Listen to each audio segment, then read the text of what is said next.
Hey guys, welcome back to another tutorial video. So in today's video, I'll show you how to fix an ID.me verification error for Invest America. So if you're stuck during identity verification, then just follow along. First, make sure you're entering your legal name, date of birth, and other personal information exactly as they appear on your government issued ID. Next, use a valid unexpired photo ID and make sure the photos you upload are clear, well lit, and not blurry. If ID.me asks for additional verification, then complete the requested steps, which may include a live selfie or a video verification session. If your browser is causing problems, then try switching to another browser or another device and then start the verification code again. You should also disable any VPN or proxy service while completing the verification process.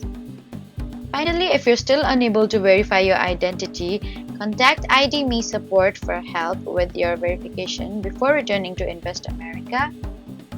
So that was how to fix an ID.me verification error for Invest America. Please don't forget to like, comment, and subscribe for more helpful tutorials. Thank you for watching.